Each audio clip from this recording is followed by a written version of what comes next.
Tiyo kod ranyisi wacho kanyo makare ni seche moko public partners private partners nyalo ng'iyo kaka gin bende gi yuto to ere kaka onyalo bedo balanced e yo makare mar mondo mi return madhi ne private sector kata private partner obedo balanced e yo makare kod mano madhi ne public sector kaloni ni wang'eyo ni en public private sector mar mondo mi kik bed ni seche moko jogo maketo mwandu kata private partner kende emo yuto to sirikal seche moko ok oyuto e yo makare. Balancing owinjo bed ni time e yo machalo nade? CPM Olin. Erokamano Joyce, aparo ni gima onego tim en ni kapok ochak projects go onego bed ni sirikal donje winjruok kod private developer ni.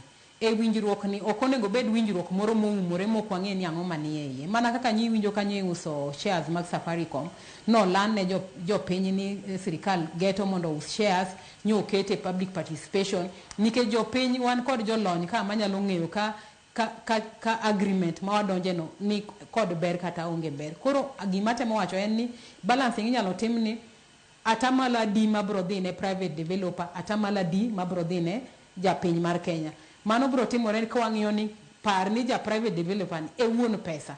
Koro in kitimo ohala ta miyi pesa mondo ilok godo ohala, wanyalo winjore ni kuom profit mar $10 miyudo an ibro miya $4 to $6 bedo mari. Koro mano e contract kata winjruok ma sirikal bro donjo godo gi private developer ni to en gima ok gitim kendgi giwegi, wan japiny nikech iwacho ni japiny ema itimo gigo on behalf. Koro wan japiny nyaka gibi giduognwa mondo ginyiswa ni wadonje e winjruok kod private developer X ni wadwa timo ma kod ma to mae kaka winjruok no chalo. Gibro kawo $7 to wan wadhi dong' gi $3 ne profit tema biro bedo. To nawacho kacha chien kucho Joyce ni mondo mi matimre the pricing model nengo project nyaka ng'i matut ahinya mondo wang'e ni ok gibedo overpriced. Nikech ka gibedo overpriced to kata ohala kata return minyalo yud kuom projects onge. Koro onge gima kata biro dugo ne japiny.